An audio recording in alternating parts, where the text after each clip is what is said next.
Bizcochos y bizcochas, muy buenas tardes. Bienvenidos a su podcast favorito, Redefiniendo el Juego. Nuevamente nos estamos viendo y vamos a hablar de un tema maravilloso con una persona que ya conocen, que ya han visto, que ya reconocen. Y Felipe, bienvenido nuevamente.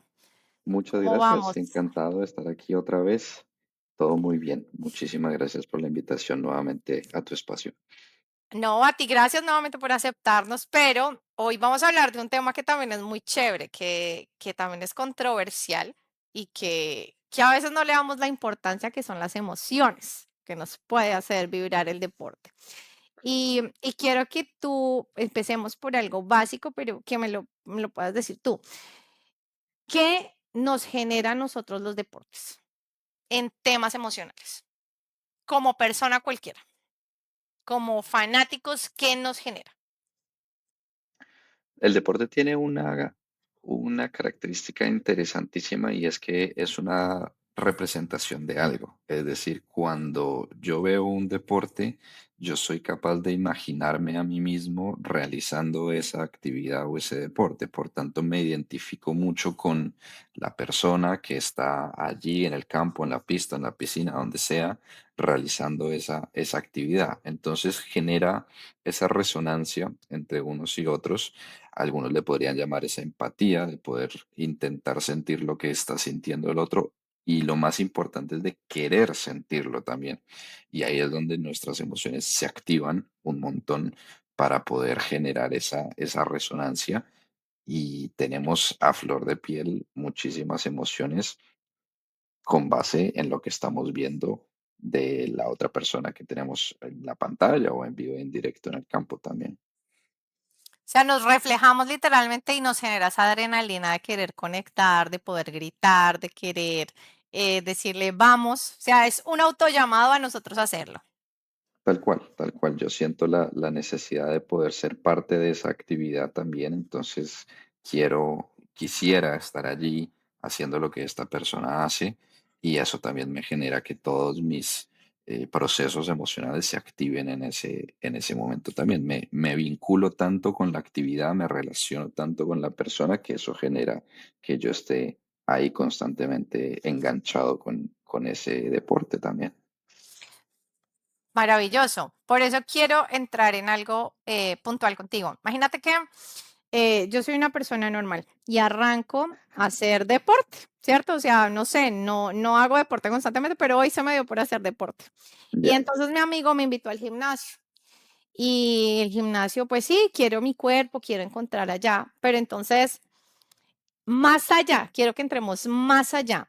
¿Cuál es la importancia del deporte para la salud mental, más allá de los beneficios físicos que yo quiero? O sea, más allá de verme el core power que deseo en un mes, 2 meses, no sé, lo que esté proyectando, para que realmente yo diga, oiga, esto me aporta. O sea, ¿qué emociones positivas puede generar la práctica regular de la actividad física?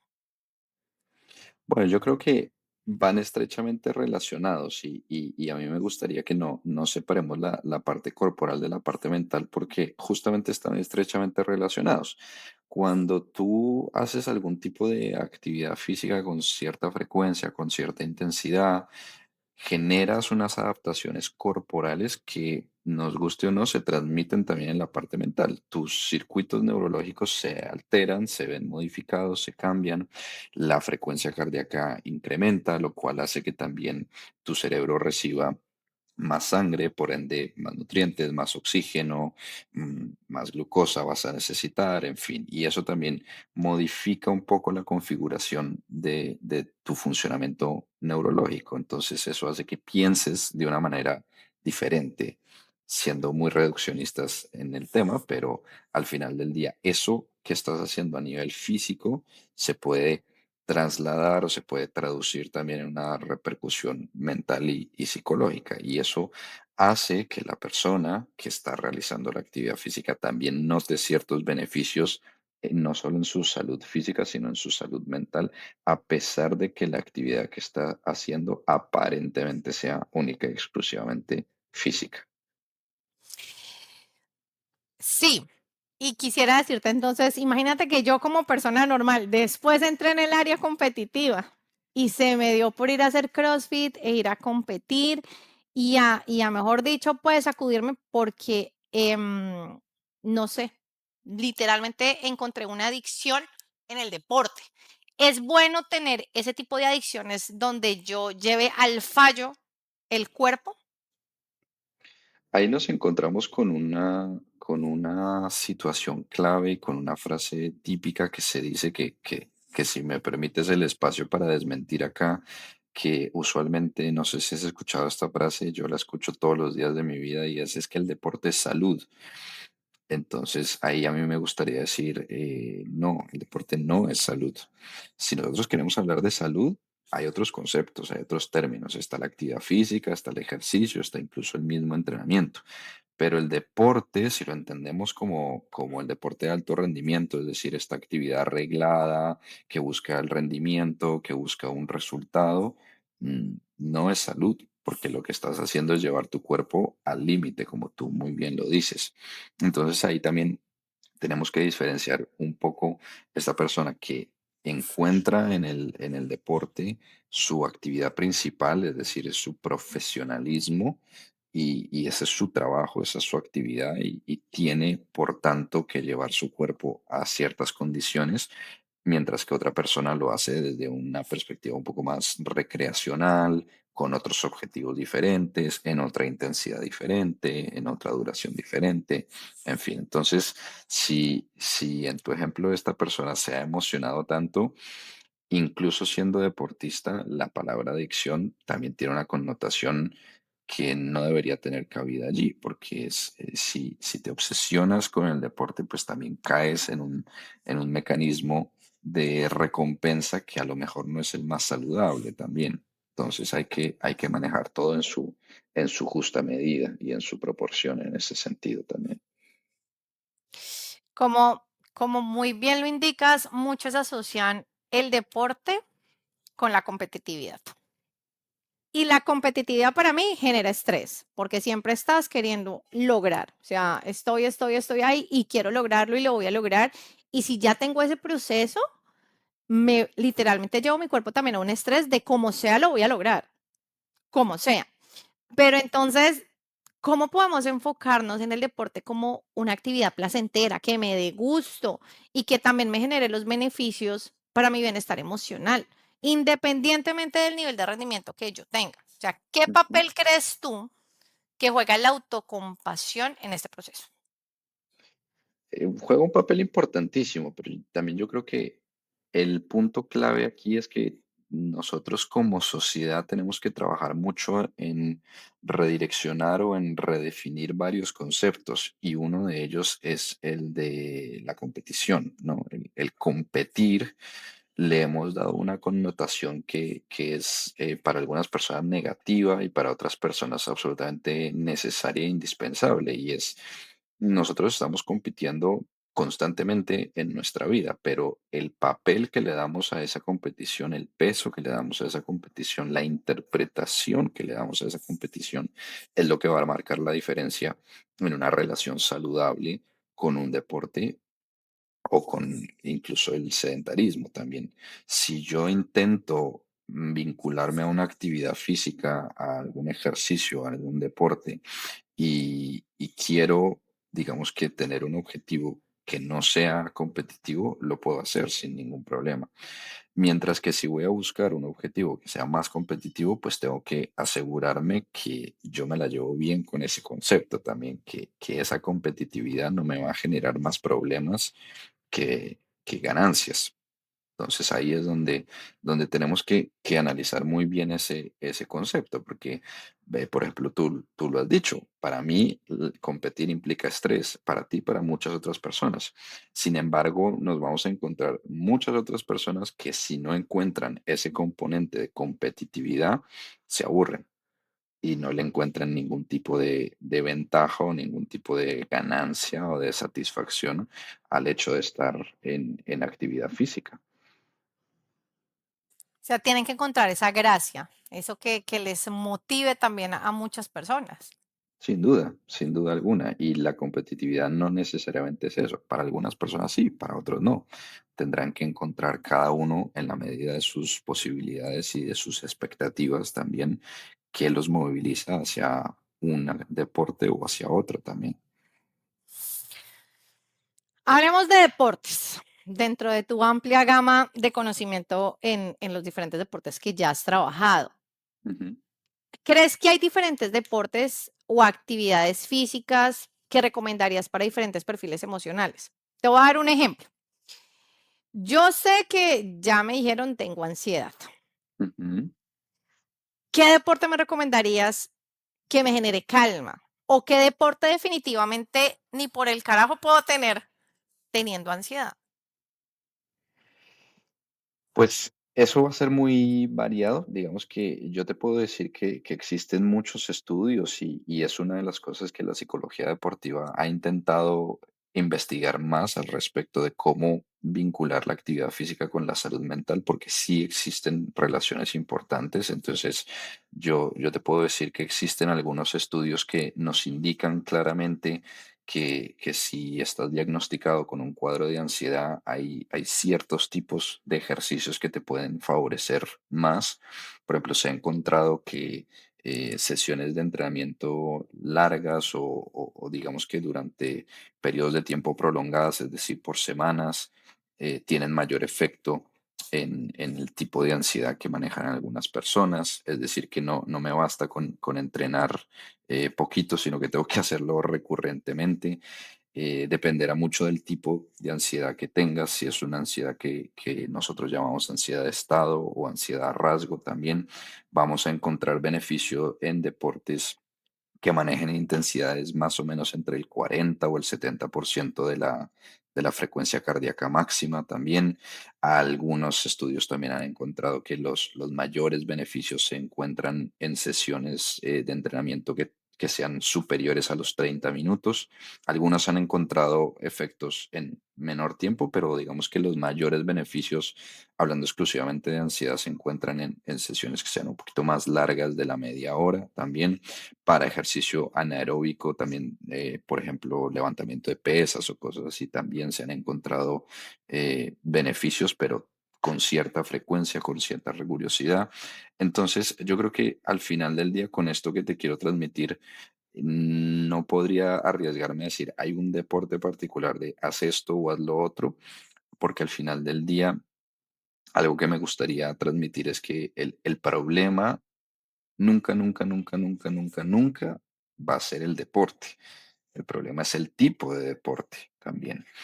Y esto es algo que sucede mucho, por ejemplo, en los colegios, si nos vamos a ver, si es que el niño o la niña tiene que hacer deporte y tú vas y los miras y en el colegio solo se juega fútbol, tienen por ahí una cancha de baloncesto, alguna cosa así, y te vas a encontrar ese niño o esa niña que por algún motivo, alguna causa, alguna razón no es bueno, no es habilidoso, no le gusta, no lo disfruta, el fútbol, el baloncesto, que son las únicas dos actividades que se hacen en el colegio.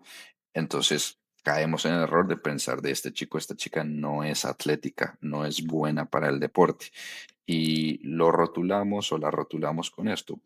Pero si tú tuvieras un poquito más de posibilidades, de iniciativas, si coges a este niño, a esta niña, y la metes en una piscina, a lo mejor y vuela, lo pones en un muro de escalar, a lo mejor y lo hace espectacular, ¿no? A lo mejor su problema son los deportes con un móvil, con un balón, pero si tiene un medio un poquito más estable, a lo mejor y lo hace tremendamente bien. Y ahí es donde se nos abre el debate. Bueno, ¿cuántos colegios, cuántas escuelas tienen la oportunidad de tener una piscina allí mismo? ¿Cuántos Okey. padres pueden encontrar fácilmente un muro de escalar para subir a su hijo también? Entonces, digamos que lo que tú dices, ese perfil emocional, al final del día también se basa mucho en sensaciones. Yo te puedo decir lo que dice la ciencia, como fueron los datos que dije hace unos minutos, pero al final del día también hay que respetar mucho la individualidad y yo sí creo mucho en que hay que darle un valor importante a esa intuición donde la persona se sienta cómoda y se sienta muy, muy cómoda al respecto. Entonces, hay personas que detestan correr y lo detestan con toda su alma y jamás lo hacen, pero a lo mejor se ponen a jugar un partido de fútbol y han corrido lo mismo o más que si salieran a correr alrededor de la cuadra de la casa y no se dan cuenta y no lo sienten. Entonces, si nos vamos a la parte física, biomecánica, a lo mejor es el ejercicio más similar, pero emocionalmente se siente muy diferente. Y ahí es donde en verdad encontramos el valor de el tipo de deporte que se puede realizar. Oye, sí, mira que cayendo en cuenta, te voy a poner aquí un ejemplo grandísimo y un ejemplo muy personal. Mi hijo es nada de sudar, detesta sudar. Entonces, ¿qué hay en el colegio? Voleibol, fútbol, baloncesto, no hay más. Y encontramos por aparte que le fascina nadar y es literal, habilidoso, o sea, es literalmente un pececito em, para poderlo hacer. Súper fresco, tranquilo, pero entonces allí quiero entrar en algo súper importante y es que qué chévere con ustedes poder identificar eso. O esa prueba y error. Es decir, hoy yo voy, quiero empezar a hacer, a hacer deporte. No sé por qué voy a arrancar. Normalmente la gente arranca por gimnasio porque todo el mundo hace gimnasio, porque es lo más concurrido, porque socialmente es como lo que ahorita se está viendo, o CrossFit, o el deporte de moda que en ese momento la gente vea como el boom para poder iniciar. Ujú. Pero si no me gusta, a prueba y error, ¿yo lo puedo conseguir? ¿O es mejor poder mirar con alguien que me pueda decir, ven, si a ti no te gusta eso, pues no hagas esto? En este caso, ustedes podrían guiar por gustos, darle, no sé, algún acceso con más facilidad para que la gente diga, ven, pues si no te gusta correr, ¿para qué vas a ir a hacer running? Si no te gusta sudar, ¿para qué vas a ir a jugar fútbol? Sí, o sea, ¿para qué? Eso podrían hacerlo ustedes como psicólogos deportivos, entendiendo y comprendiendo como esa situación para poder guiarlos a qué deportes de pronto podrían eh, ayudarle o pueden gestionar o les pueda gustar. Yo creo que la ayuda y el acompañamiento se puede dar también, sin embargo, es valioso también generar ese trabajo multidisciplinar, que también hayan oportunidades de dar con un buen entrenador, un entrenador de verdad, una persona preparada en las ciencias del deporte, que tenga conocimiento de la existencia de múltiples deportes, porque pues tú lo puedes saber mejor que yo. Hay deportes que uno nunca conoce a lo largo de su infancia, de su niñez y a lo mejor le encantan a uno ya de adulto, pero ya está un poco tarde para empezar a hacerlo, si uno no sabe por dónde empezar.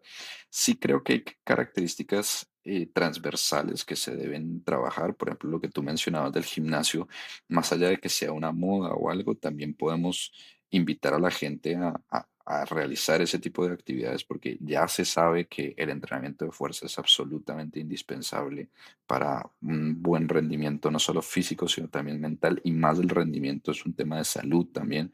Entonces ahí esa distinción que hacíamos al inicio, ya no lo haces por rendir, sino porque te va a dar unas ganancias para tu vida y al final del día, una persona que te pueda asesorar a encontrar algo en lo cual sientas esa satisfacción, que tus emociones fluyen, que estás tranquila, que te logra desconectar un poquito de la rutina diaria, pues ahí también vale la pena asesorarse de un profesional que entienda bien del deporte y te pueda dar opciones y si no, la prueba y error también está bien. Eso es lo bueno del deporte. Yo puedo probar, me monto una bicicleta, me caí, no me gustó y me bajo. O me caí y aún así me gustó, sigo. Entonces eso es lo interesante también, que hay un montón de opciones y no vale la pena limitarse porque encontrarás cualquier cantidad de deportes donde vas a encontrar lo que estás buscando. Por eso repito mi mensaje, el problema nunca va a ser el deporte. Deporte puedes hacer y deberías hacer. El problema es el tipo del deporte. Si te quedas pensando que solo existen los mismos tres deportes que viste a lo largo de todo el bachillerato, pues a lo mejor vas a pensar que el deporte no es para ti y eso sería un error en ese sentido. Si yo te dijese a ti, emocionalmente yo sé que el deporte a mí me va a ayudar a, no sé, a gestionar algunas de mis emociones. Yo sé que si yo hago kickboxing, me va a bajar un poco la ira o la rabia o el mal genio que en ese momento tenga. Hay deportes donde realmente se tiene que medir el nivel de emociones negativas que yo tenga. Me explico. Mm, La ira, si yo me puedo descontrolar y afectar al opositor o no medirme, Ujú. el psicólogo o quien me analiza para entender que realmente no soy hábil o no soy apta para poder estar en ese momento si yo no controlo primero mi parte emocional. Es una pregunta muy, muy interesante porque al final del día, voy a empezar por el final de la pregunta y es, al final del día tal vez un psicólogo, un entrenador, yo no me considero con el poder para decirle a nadie, tú no sirves para esto debido a tus emociones. Digamos que mi trabajo también es darle a la persona las herramientas para poder gestionarse en esos momentos de alta demanda emocional también.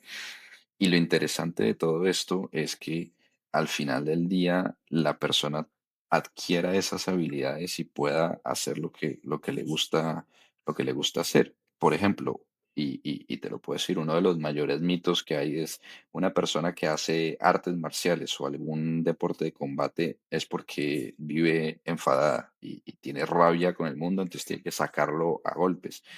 Y tú vas a verlo y lo analizas y es mentira. Los luchadores son de las personas que mejor gestionan sus emociones.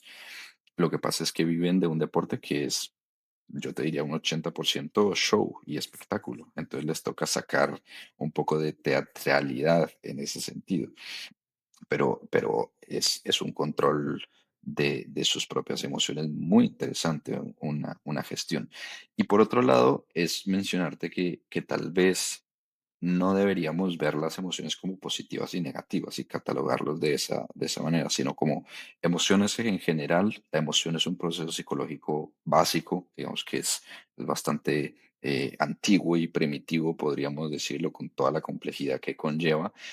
Y hay algunas características de algunos deportes que requieren más emociones que otras. Y si nos vamos en algunos deportes, por ejemplo, tú lo mencionabas, la agresividad es una emoción bien valorada y no podríamos decir bajo ninguna circunstancia que es negativa.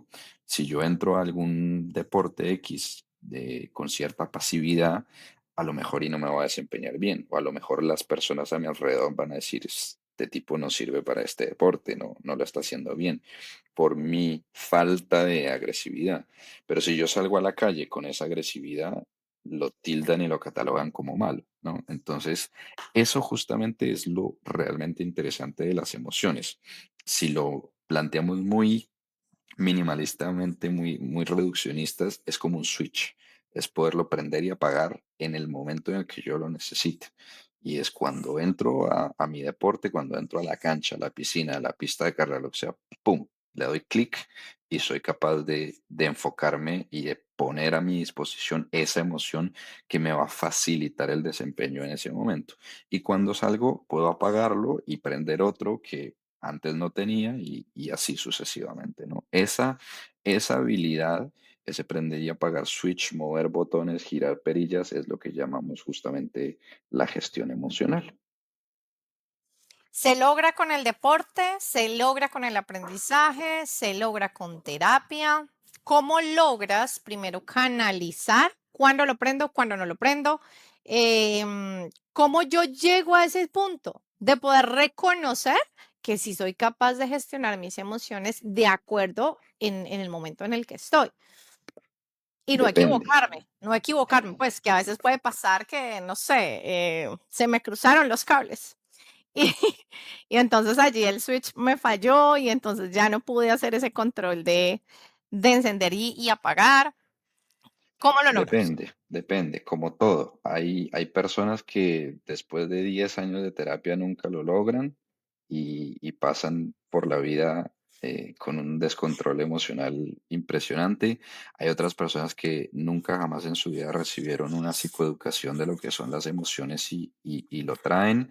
Y es como el deporte, a veces algunos tienen habilidades para un deporte y para otros. Hay personas que son muy habilidosas emocionalmente y otras que no son tanto. Entonces ahí es donde ese proceso de acompañamiento que tú mencionabas se vuelve relevante. Algunas personas lo necesitan, algunas personas lo hacen bien, pero no son capaces de ponerlo en todos los momentos. Digamos que lo hacen muy bien en condiciones normales o regulares, pero cuando llegan momentos de alta presión, ahí les falla un poquito.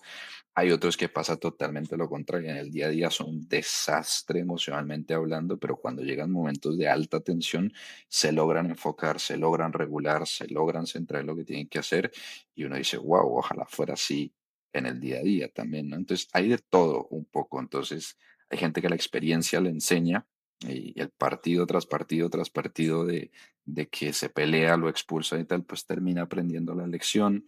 Hay otros que, lo que te digo, que con 2 sesiones de psicoeducación, 3 sesiones de psicoeducación entienden el concepto y lo logran implementar.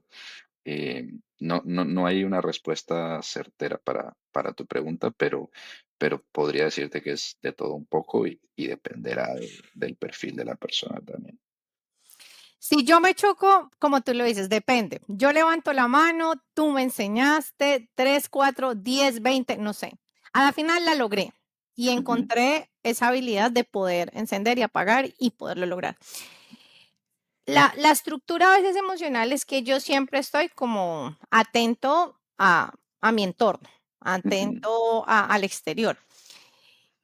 Ese switch, esa educación que tú nos das, también me puedo enfrentar a ese tipo de confrontaciones externas de las cuales a veces yo no estoy preparada. ¿Cómo? Ejemplo, voy manejando y llegó alguien enfurecido y ¡pa! Me cerró, me estrelló, me volvió una nada el carro. Y entonces claramente lo primero que generalmente la gente hace es su agresividad, o sea, arrancar pues a discutir. En ese momento, esa educación también me permite poder modelar, poder tomar la decisión de cuál es la mejor emocional. Eso que tú describes es tal vez para mí de las cosas más bonitas de mi profesión y es cuando esas habilidades que tú enseñas con un propósito deportivo, llamémoslo competitivo si es el caso, son transferibles a la vida cotidiana, a la vida diaria. Y esto aplica para todo, ¿no? Dejemos de hablar de emociones por un minuto. Si tú le enseñas a la persona a organizar una rutina de entrenamiento de su día a día y son capaces después de transferirlo para afrontar una vida, no sé, con hijos que se puede volver tan caótica y te dicen, hey Felipe, gracias a lo que me enseñaste, ya entiendo muy bien esto, me logro organizar, puedo hacerlo. Eso es maravilloso. Entonces, la respuesta es sí se puede.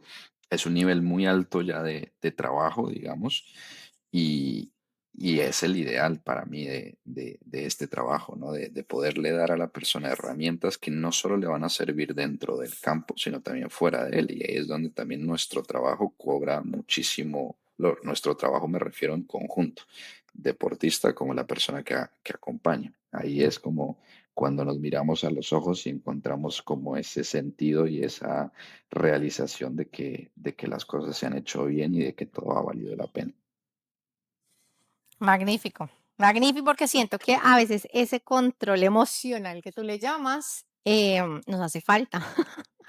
Nos hace falta en el día a día, no solo en el deporte, sino en el día a día. Siento yo que es donde más nos falta como humanidad, tener ese control emocional, no tomarnos las cosas personales, como que todo es para mí, todo es, si tú me hiciste es por mí, es porque, mejor dicho, mi ego hablando aquí, diciendo como que soy Yoyito nomás, o sea, todo para mí. Ahí Ahí es importante mencionar que el- la psicología en los últimos años se ha intentado desligar mucho de la palabra control. Si tú lees los textos más antiguos, los libros, digamos que clásicos, artículos originales, encontrarás el control emocional. Sin embargo, últimamente la psicología ha entrado en esta onda de intentar desligarse de esa palabra porque control suena como muy de tenerlo oprimido, de esconderlo, de guardarlo y tal, y le llamamos gestión emocional actualmente, ¿no?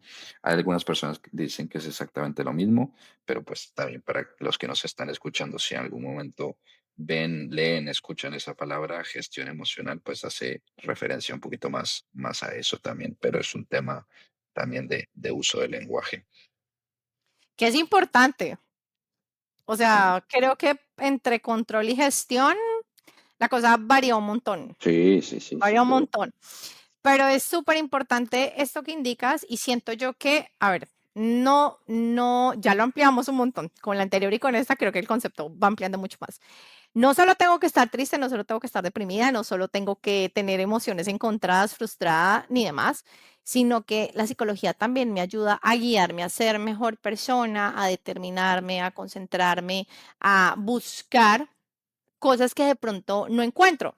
Orden, em, calma, tener la manera de contestar en el momento adecuado, la manera de reaccionar en el momento adecuado, cómo puedo evitar diferentes confrontaciones Ujú.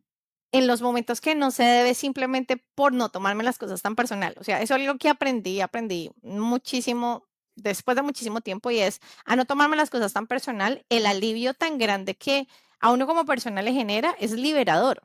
Sí, Y eso me parece magnífico. Pero entonces, ya ampliándolo como tú lo generas, la parte emocional es súper importante, pero la psicología es mucho, o sea, es mucho con todo, lo voy a decir de esta manera, porque no solo va, o sea, yo no solo visito al psicólogo cuando me siento mal, sino cuando también quiero totalmente. proyectar o mejorar diferentes procesos que en mi vida de pronto no están corriendo de la mejor manera y quisiera encontrar algo que me genere esa habilidad para mejorar.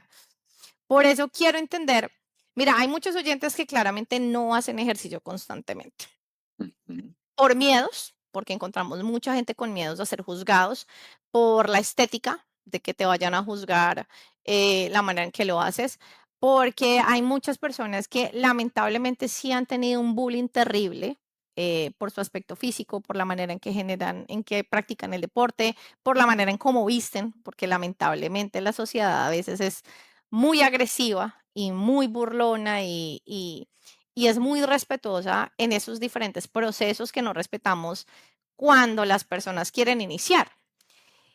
Y entonces yo quiero entender acá, tú, ¿qué consejo le das? ¿Qué consejo le das para comenzar gradualmente, para convertirlo en un hábito saludable sobre todo? Ya entendimos el concepto de que no es tan chévere el deporte, sino ya haciéndolo de una manera sin llevarlo a fallo, sino que sea saludable, que te lo disfrutes, que tú digas, Que ay, sea ya salí del disfrutable. trabajo, sí, ya salí del trabajo, ya quiero, no sé, conocer nueva gente, ir allá a divertirme, aunque sea levantar pesas, pero conocer otras personas, reírme de que algo me Moverte. pasó.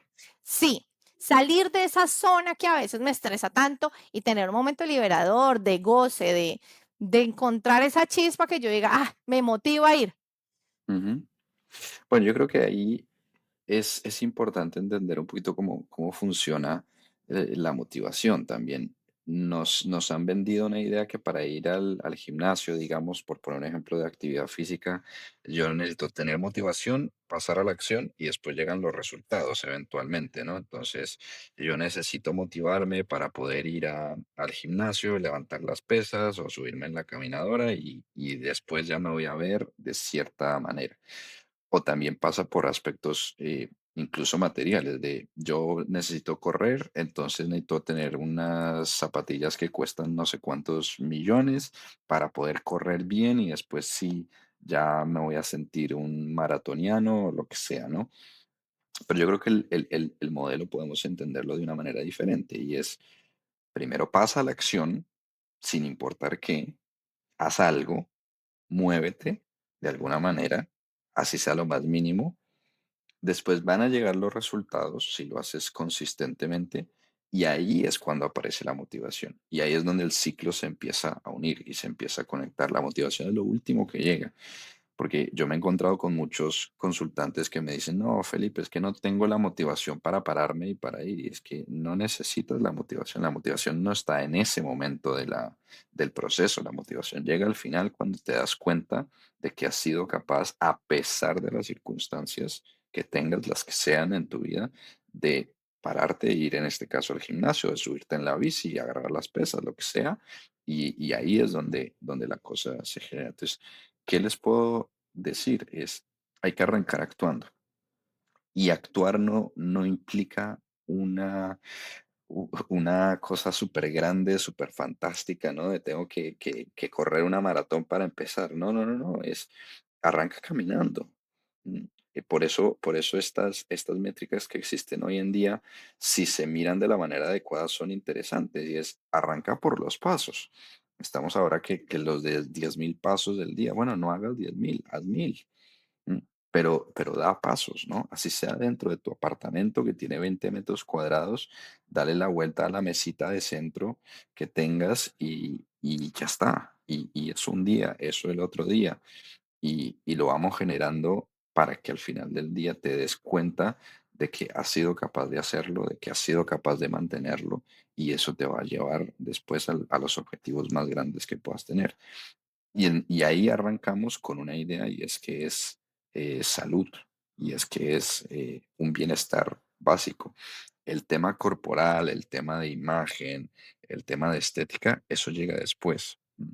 Nadie te puede decir que te va a garantizar ese tipo de cosas, pero si tú te aferras al proceso y si tienes un objetivo de salud, eventualmente la estética llega, eventualmente. Pero si lo miramos al revés, usualmente no pasa. Algunas personas que persiguen primero la estética, la parte de salud se les complica un poquito más también. Entonces, habrá que reorganizar un poquito las prioridades también. Aprender a medirnos, a no tener la inmediatez de los resultados para allá. Ujú.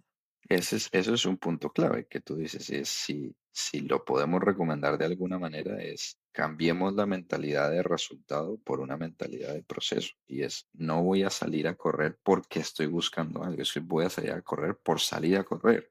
Punto, porque quiero moverme, porque tengo la oportunidad y la ventaja de que mi cuerpo es funcional y se puede mover.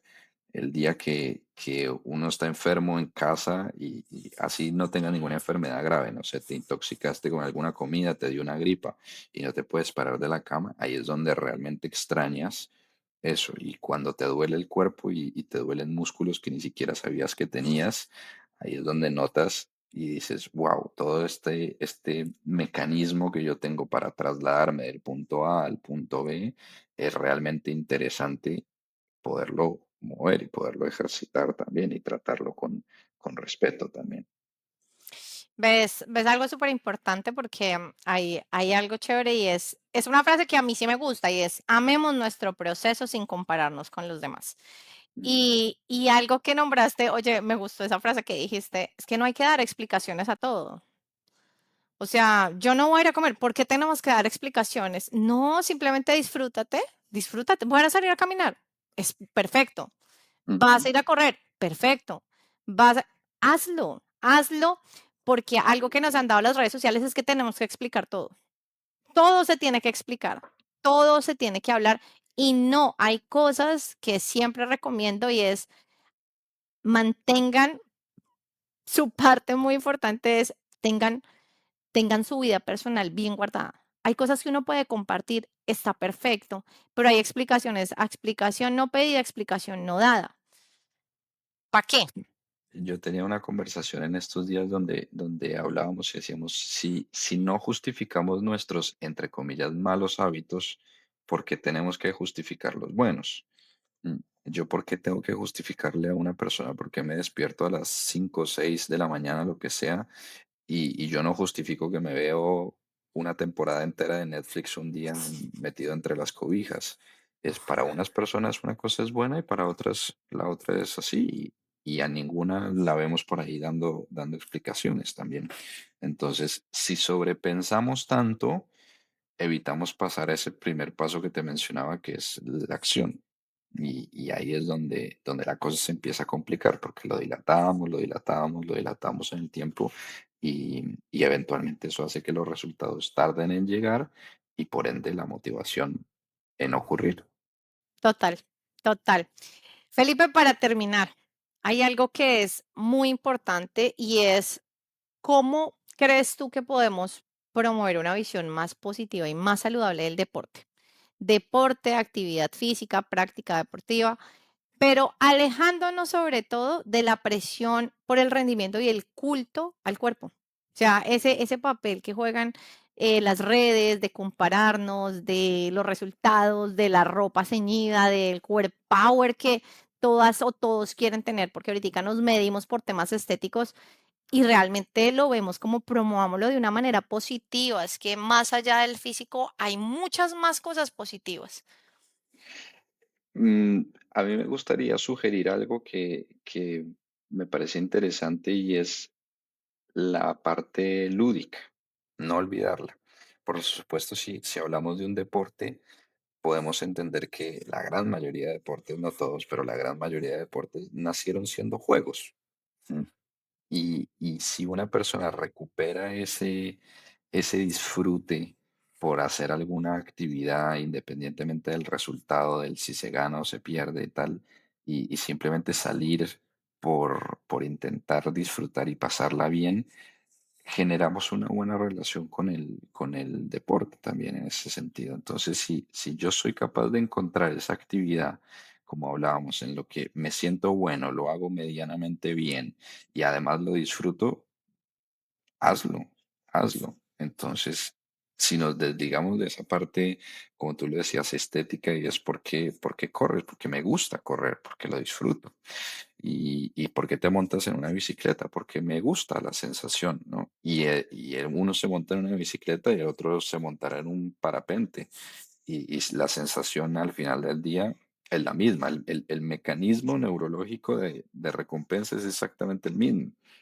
A algunos se les despierta con una cosa y a otros con otra. Entonces yo creo que podemos rescatar esa parte lúdica de el hacer las cosas por el disfrute y si de paso nos trae algún beneficio físico o algún beneficio mental, pues bienvenido sea también. Maravilloso. Maravilloso, creo que es la mejor manera de construir y empezar, y siento que puedo sacar 3 cosas acá para que nos queden muy bien marcadas. No dar explicaciones no pedidas, encontrar ese disfrute y ese goce que realmente nos pueda motivar a continuar, porque realmente si lo disfrutas te va a empezar a generar mucha más ganas de poderlo hacer.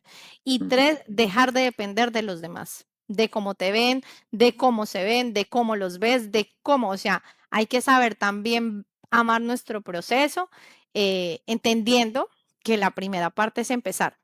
Total. No, no solo accionar, no solo, como dices, no los 10.000 pasos para poder lograr, sino que sencillamente accionemos, disfrutemos, vivamos y, y no demos explicaciones, que igualmente la vida es muy corta para no estar dando explicaciones por todo.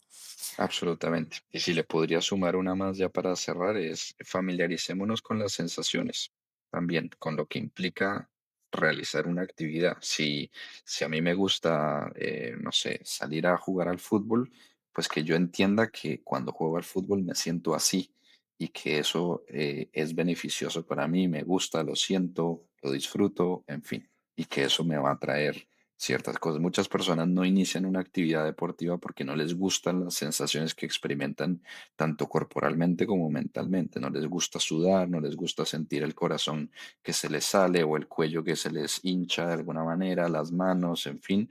Entonces, saber que eso es parte del proceso y que eventualmente tanto el cuerpo como la mente se adaptan y que si encontramos esa actividad que nos guste, pues van a ser cosas que al final pasamos de odiar a amar también. No, perfecto. Maravilloso, Felipe, de verdad. Mil gracias. Creo que es algo de lo que muchas personas no entendíamos y era que más allá del core power, más allá de la vista, más allá, hay algo más importante y es sentirlo, sentirnos bien, sentirnos felices, disfrutarlo, gozarnos, que para eso vinimos pues a esta tierra, pues a disfrutarnos vivir, porque pues qué más chévere que eso. Y te agradezco de verdad por toda esa sabiduría, por toda esa explicación tan armoniosa y tan clara que nos permite comprender mucho más allá de las emociones. Así No, con que mil muchísimo gracias gusto. de verdad. Gracias a ti por la invitación, encantado de estar acá y espero que nos volvamos a ver muy pronto también. Ay, sí, que así sea. Por supuesto, estén súper pendientes de todo lo nuevo que vamos a traer, de estas conversaciones tan profundas y que por supuesto aprendamos a desligar tabús, aprendamos a quitar términos que a veces no son los adecuados y por supuesto que nos proyectemos mejor. Cada día siempre seamos mejor. Disfruten. Un beso para todos en casa y nos vemos en la próxima ocasión. Chao, chao.